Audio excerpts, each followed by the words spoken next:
We're live. We live? What's up, you guys? Welcome to the newest. Get this set up a little better. Sorry. Welcome back to the newest readings by Candlelight. This is going to be a fun one this time. This one's going to be a spooky one this time. Interview with the Devil by Napoleon Hill, which was released right after he released Think and Grow Rich, by the way, which is what he's more popular for. And there's also a spooky baby in the background. So. Don't mind the spooky grunting baby in the background. But cool. If you're here after the live, these ones, I'm going to try and set these up for podcast.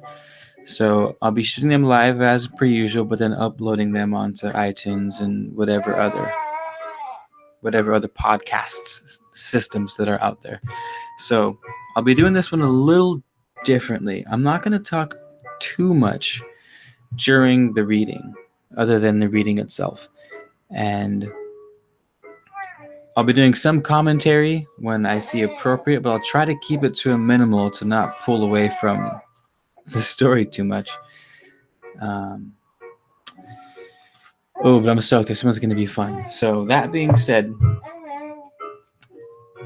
if you're watching this live, wait for a few minutes, as we usually do, for people to trickle into the room. If you're watching this as a recording, we're going to start in maybe 8-9 minutes from now.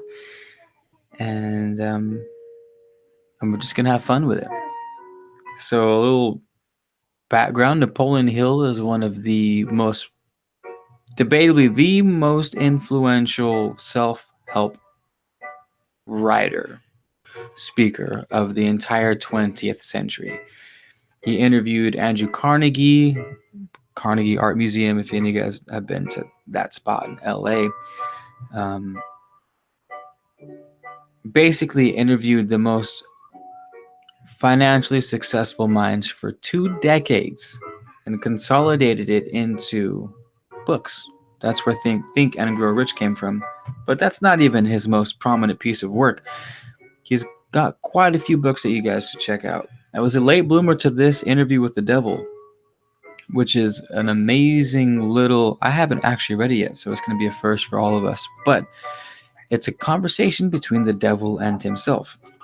The actual devil or a symbolic devil. No one really knows. Spooky. I'll leave that for you guys to decide. So with that being said, let me pull open the live for you guys, so I can read your guys' comments before we begin.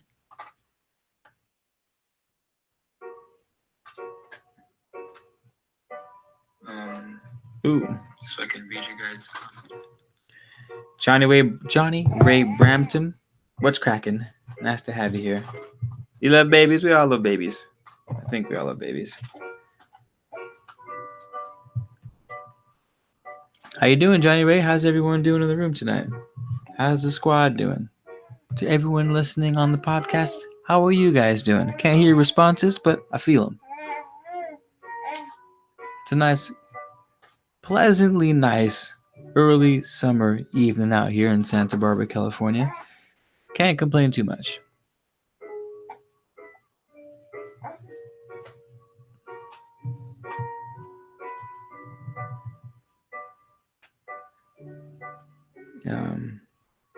Shasta Cleopatra, welcome. The microphone is nice, good high quality audio. Thank you for that. Thank you for that. I'm glad to hear that the audio is good, because it's the most important part of this stream, is how well and how nice it sounds. So thanks, Johnny, for the feedback. Appreciate it. And glad you're feeling happy.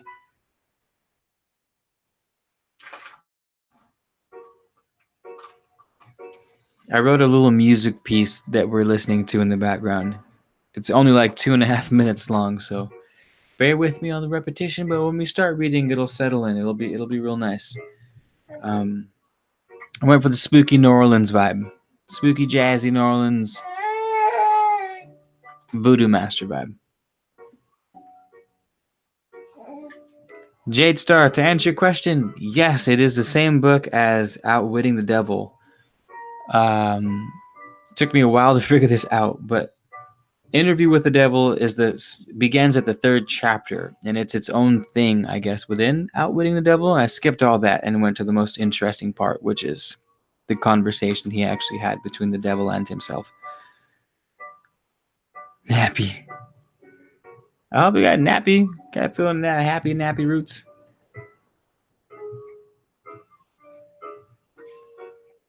Jake the Snake, what's cracking? Ulysses Christensen. Thanks for being here. Thank all you guys for being here. You could be anywhere on this random Tuesday night, but you're not. You're chilling it with your boy Keith of Man of Letters. And for that, I am very, very thankful, you guys. Very, very thankful.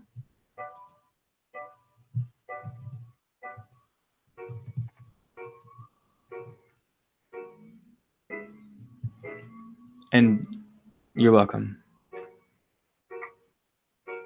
Anywhere in the world, you could be on any planet. Who knows how far these broadcasts reach? We could be getting fans in other dimensions, you guys. For all we know, other dimensions. If you're wondering what I'm doing, I'm about to light some frankincense resin so we can burn while we read to really set the feels. You know what I mean? You got to do it right. We do it right here at Man of Letters. We do it right.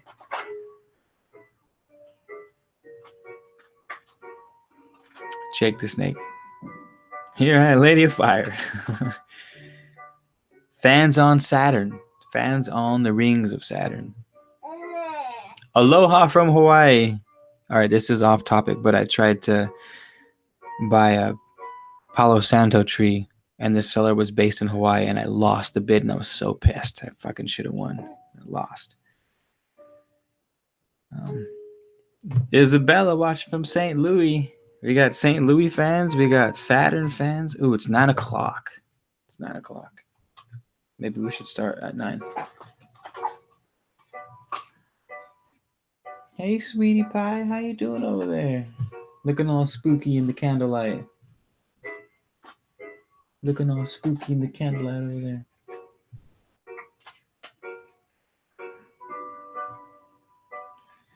All right, you guys. What do you think? Is it about time to get...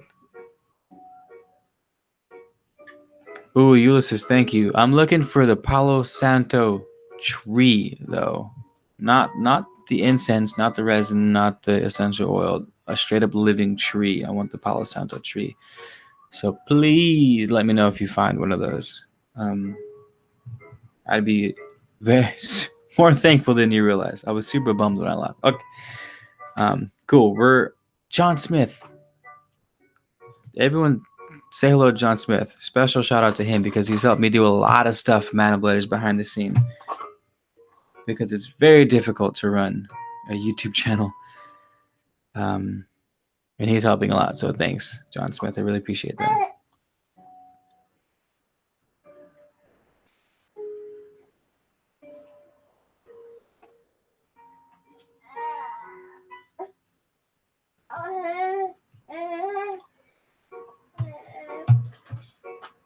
Cool, you guys. Well,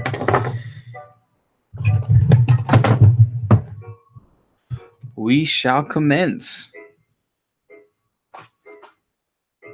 Really quickly, one more time, because I'm going to be posting these to a podcast, I'm going to try not to stray too much from the topic. So if you have things to say, make sure they're right on point, including you, Atlas.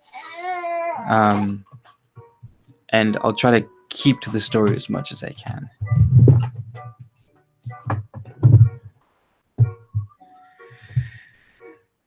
You want to know where else the ley lines are phenomenal? Right here in this bedroom, because that's how we roll. We just create the ley lines wherever we are because we are magical motherfuckers. And I just cussed. There goes all my monetization. Great. Okay. Here we go, you guys. Ooh, actually,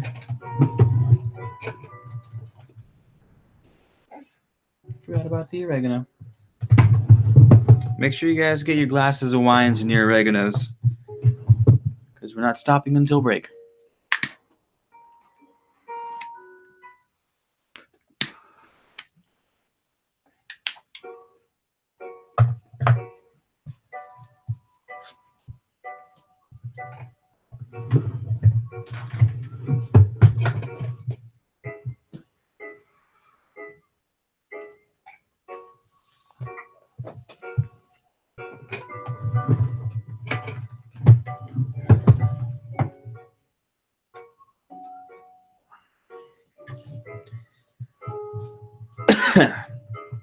All right, all right.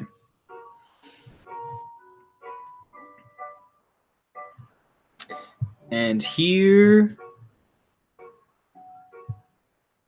we go. Ooh, where's my...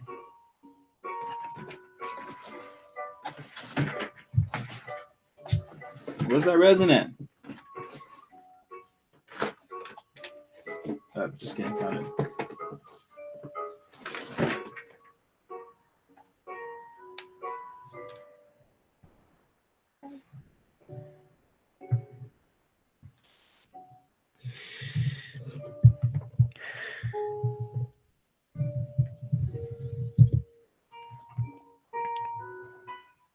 Ladies and gentlemen, boys and girls,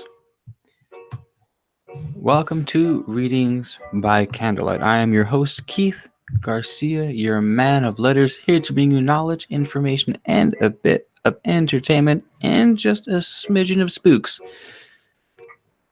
Tonight we are reading Interview with the Devil, written by Napoleon Hill.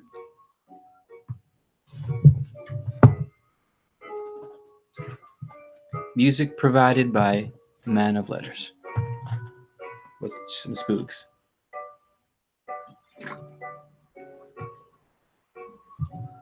What's he doing?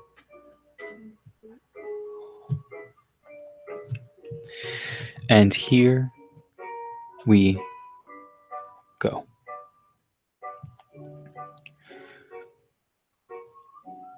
I have uncovered the secret code by which I can pick up your thoughts. I've come to ask you some very plain questions. I demand that you give me direct and truthful answers. Are you ready for the interview, Mr. Devil? Yes, I am ready. But you must address me with more respect. During this interview, you will address me as Your Majesty.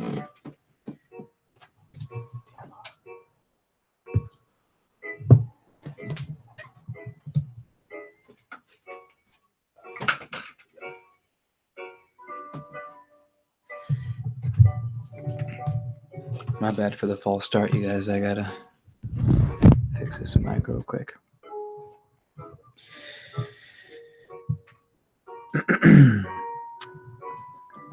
We'll go back to the devil. He says, yes, I am ready, but you must address me with more respect.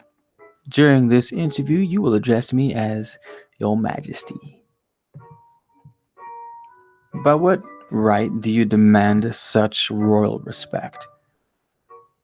Well, you should know I control 98% of the people of your world. Do you not think that entitles me to rate as royalty?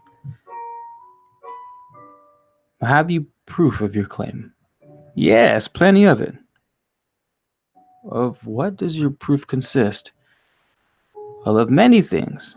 If you want answers, you will address me as Your Majesty. Some things you will understand, some you will not. In order that you may get my viewpoint, I shall describe myself and correct the false notions people have of me and my place abode. That is a fine idea, Your Majesty. Start by telling me where you live, then describe your physical appearance. My physical appearance? Why, my dear Mr. Earthbound, I have no physical body. I would be handicapped by such an encumbrance as those in which you earthbound creatures live. I consist of negative energy, and I live in the minds of people who fear me. I also occupy one half of every atom of physical matter and every unit of mental and physical energy. Perhaps you will understand my nature if I tell you I am the negative portion of the atom. Mm. Oh, I see.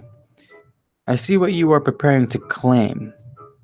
I guess you're laying the foundation to say that if it were not for you, there would be no world, no stars, no electrons, no atoms, no human beings, nothing. Is that correct? True, absolutely true. Well, if you only occupy one half of energy and matter, who occupies the other half? The other half is occupied by my opposition. Opposition? What do you mean? The opposition is what you earthbound call God. So you have the universe divided up with God. Is that your claim? Not my claim, but the actual fact. Before is before this interview is finished, you will understand why my claim is true. You will also understand why it has to be true, or there could be no world such as yours, no earthbound creatures such as you. I am no beast with a forked tongue and a spiked tail. But you do control the minds of 98 out of every 100 people. You said so yourself. Who causes all the misery in this 98% devil controlled world if you do not? Well, I have not said that I do not cause all the misery of the world. On the other hand, I boast of it. It is my business to represent the negative side of everything, including the thoughts of you earthbound people. How else could I control my people? My opposition controls positive thought. I control negative thought. How do you how do you gain control of the minds of people? Oh, that is easy. I merely move in and occupy the unused space of the human brain. I sow the seeds of negative thought in the minds of people so I can occupy and control the space. You must have many tricks and devices by which you gain and hold control of the human mind, right? Well, to be sure, I employ tricks and devices to control human thought. My devices are clever ones, too. Well, I guess go ahead and describe your clever tricks, Your Majesty. Which of these six fears serves you most often, Your Majesty? Which of these six fears serves you most often, Your Majesty? The first and the last, poverty and death. At one time or another during life, I tighten my grip on all people through one or both of these. I plant these fears in the minds of people so deftly that they believe them to be their own creation. I accomplish this end by making people believe I am standing just beyond the entrance gate of the next life, waiting to claim them after death for eternal punishment. Of course, I cannot punish anyone except in that person's own mind, through some form of fear, but fear of the thing which does not exist is just as useful to me as fear of that which does exist. All forms of fear extend the space I occupy in the human mind. Your Majesty, will you explain how you gained this control over human beings? Well, the story is too long to be told in a few words. It began over 1,000,000 years ago when the first man began to think. Up to that time, I had control over all mankind, but enemies of mine discovered the power of positive thought, placed it in the minds of men, and then began a battle on my part to remain in control. So far, I have done quite well for myself, having lost only 2% of the people to the opposition. Well, I take it from your answer that men who think are your enemies. Is that right? It is not right, but it is correct. Well, tell me something more about the world in which you live. I live wherever I choose. Time and space do not exist for me. I am a force best described to you as energy. My favorite physical dwelling place, as I have told you, is the minds of the earthbound. I control a part of the brain space of every human being. The amount of space I occupy in each individual's mind depends upon how little and what sort of thinking that person does. As I have told you, I cannot entirely control any person who thinks. You speak of your opposition. What do you mean by that? My opponent controls all the positive forces of the world, such as love, faith, hope, optimism. My opponent also controls the positive factors of all natural law throughout the universe. The forces which keep the earth and the planets and all the stars balanced in their courses. But these forces are meek in comparison with those which operate in the human mind under my control. You see, I do not seek to control stars and planets. I prefer to control human minds. Where do you acquire your power? And by what means do you add to it? Well, I add my power by appropriating the mind power of the earthbound as they come through the gate at the time of death. 98 out of every 100 who come back from my plane, from the earth plane, are taken over by me, and their mind power is added to my being. I get all who come over with any form of fear. You see, I am constantly at work, preparing the minds of people before death, so I can appropriate them when they come back to my plane. Will you tell me how you go about your job of preparing human minds so that you can control them? I have countless ways of gaining control over human minds. My greatest weapon is poverty. I deliberately discourage people from accumulating material wealth because poverty discourages men from thinking and makes them easy to prey for me. My next best friend is ill health. An unhealthy body discourages thinking. Then I have countless thousands of workers on earth who aid me in gaining control over human minds. I have these agents placed in every calling. They represent every race and creed and religion. Well, who are your greatest enemies on earth, Your Majesty? Well, all who inspire people to think and act on their own initiative are my enemies. Men such as Socrates, Confucius, Voltaire, Emerson, Thomas Paine, Abraham Lincoln. And you are not doing me any good either. Well, is it true that you use men who have great wealth?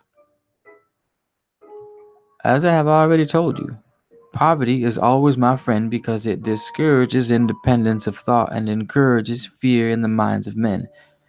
Some wealthy men serve my cause while others do me great damage, depending upon how the wealth is used. The great Rockefeller fortune, for example, is one of my worst enemies. Well, that is interesting, Your Majesty. Will you tell me why you fear the Rockefeller fortune more than others? The Rockefeller money is being used to isolate and conquer diseases of the physical body in all parts of the world. Disease has always been one of my most effective weapons. The fear of ill health is second only to the fear of poverty. The Rockefeller money is uncovering new secrets of nature in 100 different directions, all of which are designed to help men take and keep possession of their own minds. It is encouraging new and better methods of feeding, clothing, and housing people. It is wiping out the slums in the large cities. the places where my favorite allies are found.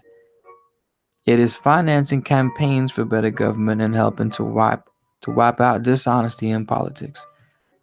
It is helping to set higher standards in business practice and encouraging businessmen to conduct business by the golden rule. And that is not doing my cause any good. Alright, that might actually be my first commentary spot. All seems pretty straightforward, but what I find super interesting is how he says the Rockefellers are not his friend because of all the good things the Rockefellers are doing for humanity. Well, if you guys have rabbit holed down any conspiracy theories, you'll know that the Rockefellers are like number one on the list for evil men in the world. So I'm not exactly sure how is hard my thought. Not exactly sure how Rockefeller becomes the enemy of the devil, at least according to Napoleon Hill. Unless it's just a classic 101 case of misdirection and misinformation, because they always say the best lies have truth rooted in them. Which could give you a lot of insight in this book if you read it that way. Remember, this was released or written in 38, so people didn't have access to conspiracy theories and shit. So it would have been easy to just be like, oh yeah, these guys are good people. And they're actually not. While telling you a whole bunch of truth at the same time that you know to be true so that you believe their lies. Like, it's a really, really tricky situation. Classic misdirection 101. And I don't think they want me reading this because I just burned the hell out of my finger on this resin burner. Fun fact, you guys, if you get these coal burners, don't touch the lids either, because the lids are just as hot as the rest of the piece. But I've actually got to switch up the tin boo. Let's get into the... Where's my Daduke at? Sorry guys, I'm pulling up the Daduke right now. Oh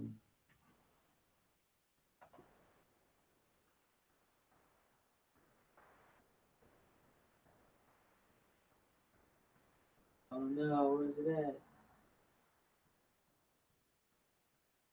at? Bummer, I had just downloaded a really nice native flute. This will be the intermission, you guys.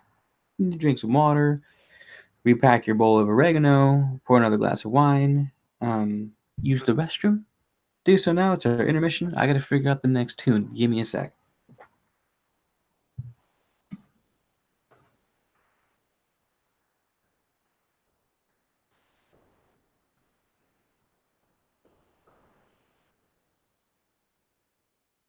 Fuck, I can't find the damn thing. I fucking...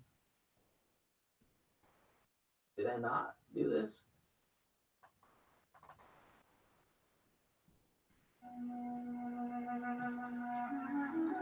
Ah.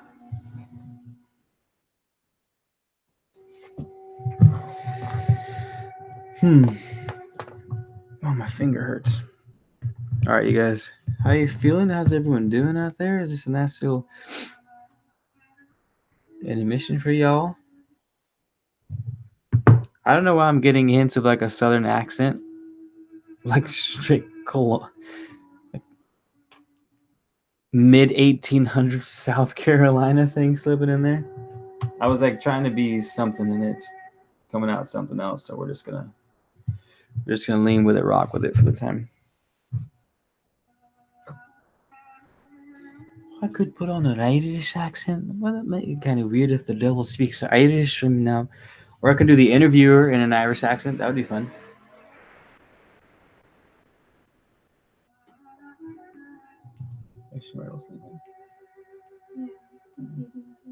Of course. Typical.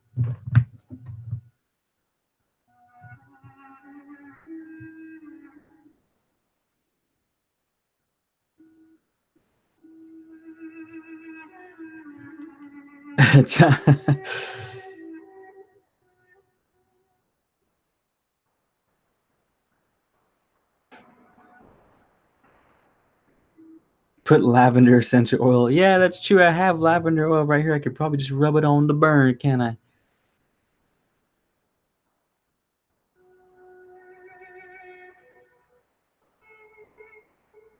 Eh. Hey, sometimes the devil rolls up without a shirt on, so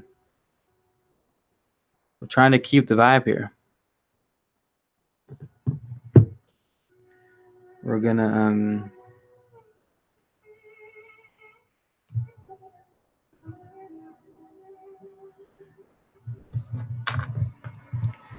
get this going.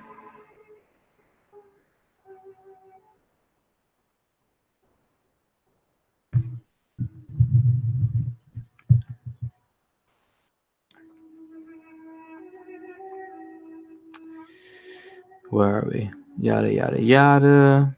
All right. Continuing on with the interviewer.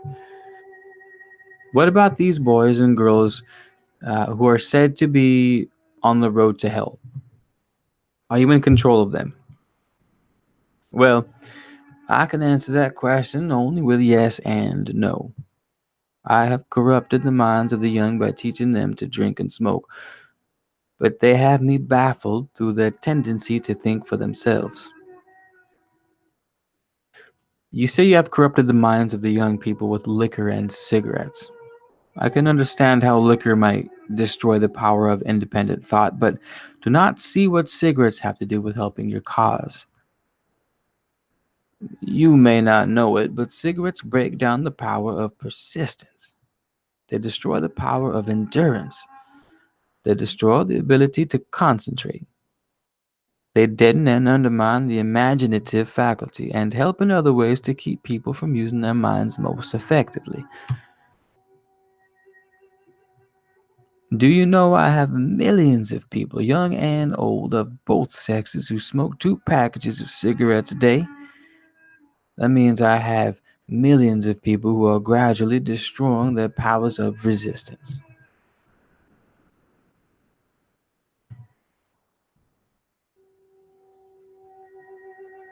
One day I shall add to their habit of cigarette smoking other thought destroying habits until I shall have gained control of their minds. Habits come in pairs, triplets, and quadruplets. Any habit which weakens one's willpower invites a flock of its relatives to move in and take possession of the mind. The cigarette habit not only lowers the power of resistance and discourages persistence, but it invites looseness and other human relationships. Well, I never thought that cigarettes were a tool of destruction, Your Majesty, but your explanation throws a different light on the subject. How many converts to the habit do you now claim? Well, I'm proud of my record. Millions are now my victims, and the number is increasing daily. Soon I shall have most of the world indulging in the habit, and thousands of families I now have followers of the habit, including every member of the family. Very young boys and girls are beginning to take up the habit. They are learning how to smoke by observing their parents and older brothers and sisters.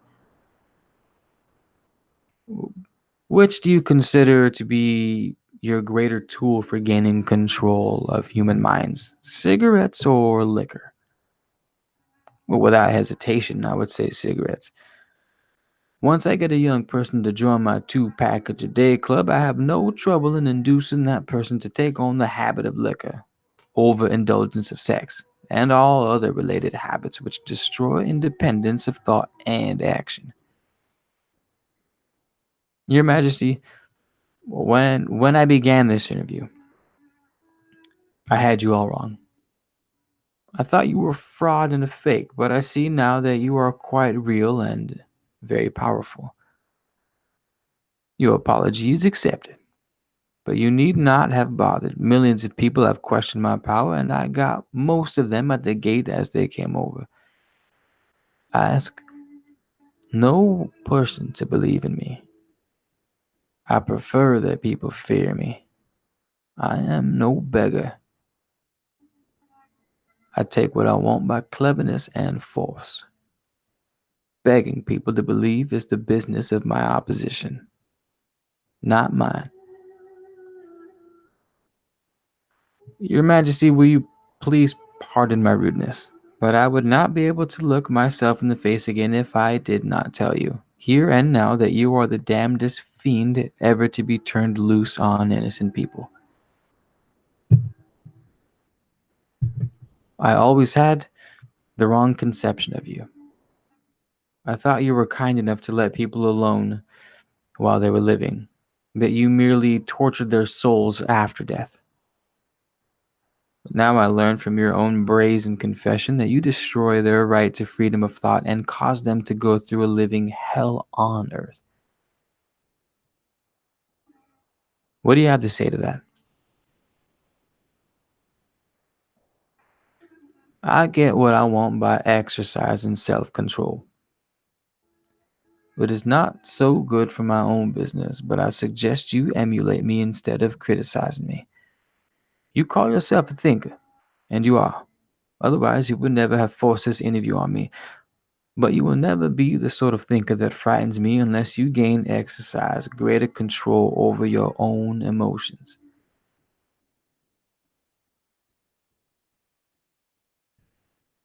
This seems like it's going to be the super juicy part of the reading, you guys. So I would pay attention, especially when conversations involving the will and the emotions are concerned, because those are the name of the game. If you're talking energy and raising vibrations and doing all the things that everyone talks about, all comes down to your willpower and your emotions. Um, Two of the debatably the most powerful tools at your expense for any any endeavor that you wish to partake. Um, so we'll continue. Um, well, let us get away from personalities. I came here to learn more about you, not to discuss myself. So please go ahead and tell me the many tricks you have devised for gaining control of the human mind. What is your most powerful weapon just now? Well, that is a difficult question to answer. I have so many devices for entering human minds and controlling them that it is difficult to say which are the most powerful. Right at the moment, I'm trying to bring about another world war. My friends here in Washington are helping me to involve America in the war. If I can start the world to killing on a whole scale basis, I shall be able to put into operation my favorite device for mind control. It is what you may call mass fear.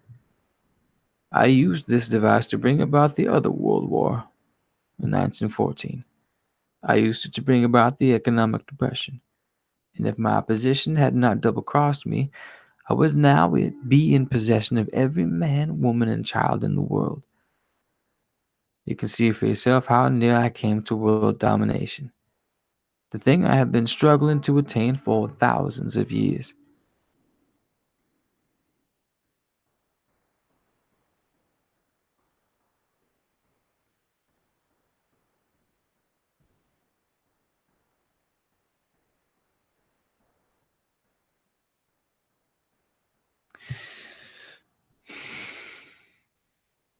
Yes, I see your point.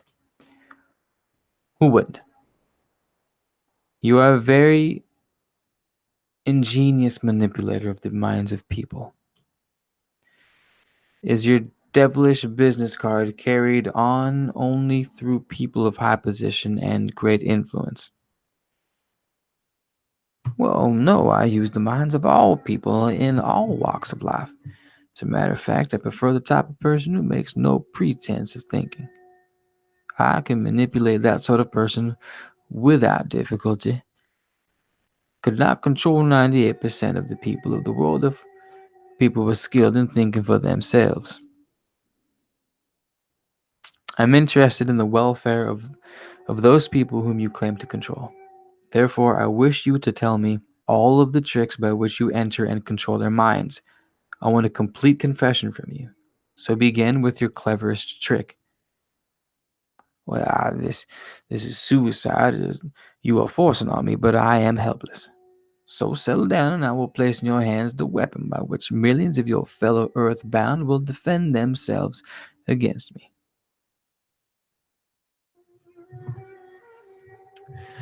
End chapter. Um. Ooh. How long is the next chapter? Should we call it there for the night? Should that be it? Should we be done? Yeah, the next chapter's long as fuck. Um. Cool, guys.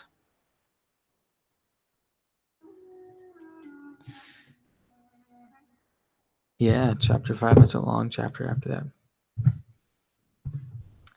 Well, shit, folks. What'd you think? What'd you guys think of the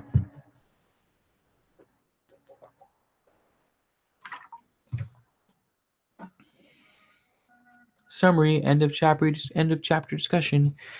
Basically, we have the devil saying that he is on a fearmonger and that he likes to occupy people's minds with habits and shit. Bad habits, I should say.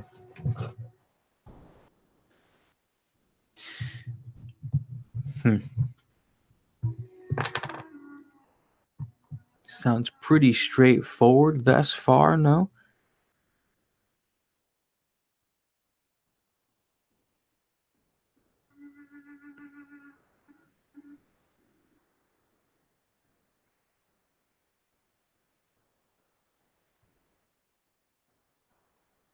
Um, damn. No comments. I take it you guys are just in the zone right now, zoning out with the Man of Letters reading by candlelight. They are dope. I wouldn't mind having someone read to me by candlelight all the time. It actually sounds amazing. Maybe Atlas will read to me by candlelight when I'm old. No one reads to me by candlelight, you guys. You guys are lucky.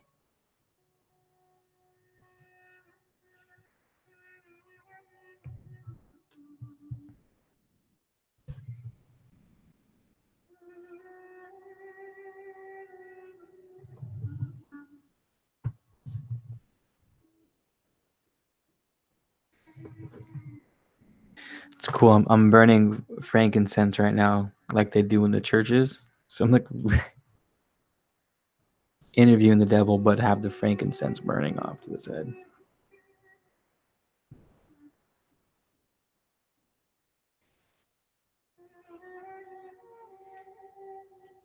Good question, Johnny Ray. Johnny Ray asks, I wonder if he has people around him. Is he alone? If he is, how does he cope? Is the devil alone? I don't know. It makes me think of that song where the girl's singing about God and she's like on a bus. What song is it? What if God was one of us? Dun, dun, dun, dun, just a slide like one of us. Where he basically talks about God as if he were just a real person chilling that's waiting for you to call him on the phone, but no one ever calls him because he's like up in heaven, except maybe the Pope in Rome, she says. Devil's probably the same way, lonely as hell. But it's just him.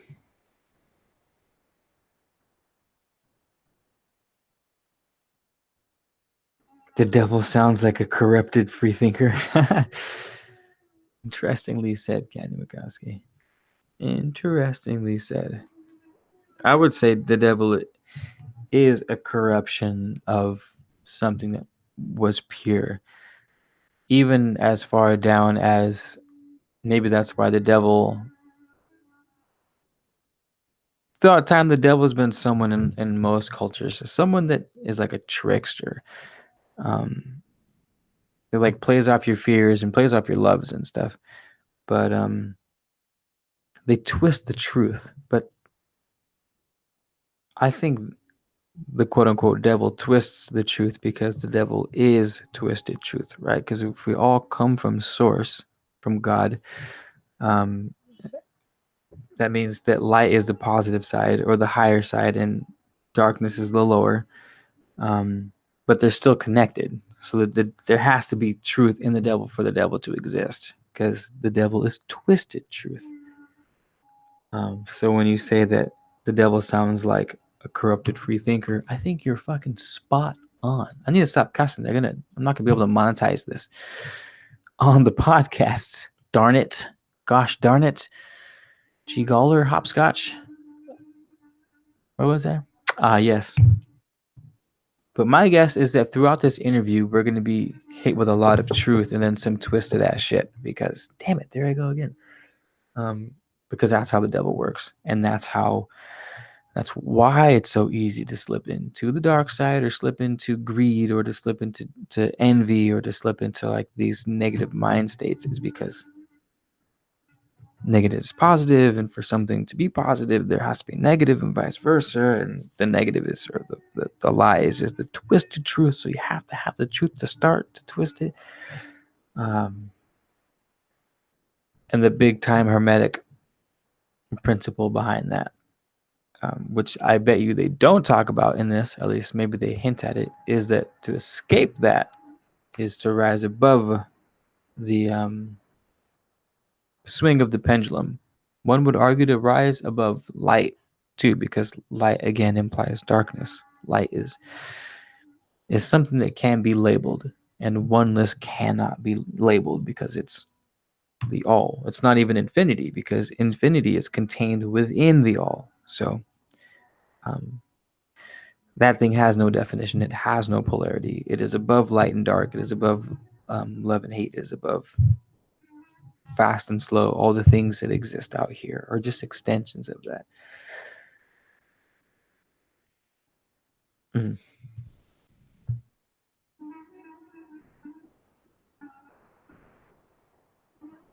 Damn, are you guys telling spooky stories in the comment section right now? I might have to read these. I might have to read the spooks out loud.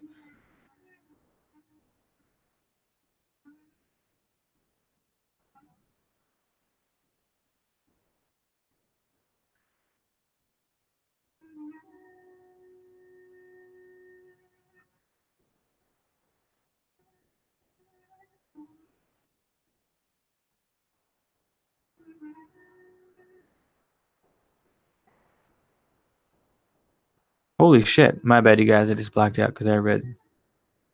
So for all you guys listening on the podcast that can't read the comment section, one of our listeners said that he had a cop friend and he asked his scariest story. He had a drunk guy in the interrogation room where he was waiting for the breathalyzer, and the guy blacked out for a minute. My friend called his name, and the guy picked his head up. So the guy was on the table, blacked out, picked his head up again. And when he picked his head up again, in the darkest, creepiest voice, he asked my friend, "Are you scared of us?" And then he said, his friend played dumb and asked who, and the guy asked him again, and my friend asked him who he was. And he answered, the drunk guy answered, "We are Legion. We're coming for you." Terrifying. Pretty much end of story. Spooky. Holy shit.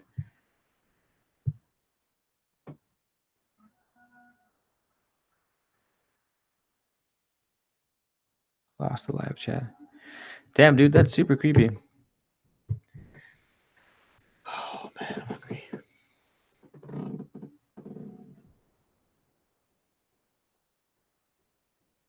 Can you smell the frankincense?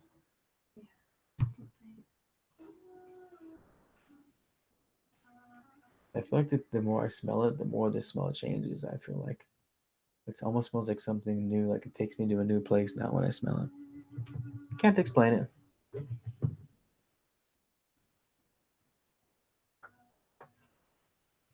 All right, you guys. Well, thanks for checking in. That was the first chapter, I want to say, of about 8 for the interview with the devil by Napoleon Hill. And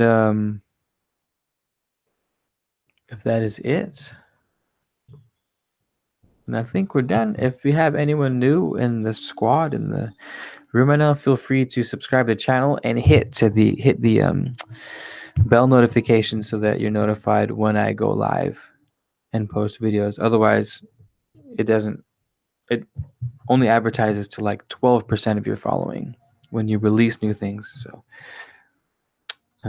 that's what the bell is, in case you guys are curious, next to the subscribe button. And I do declare that that is it.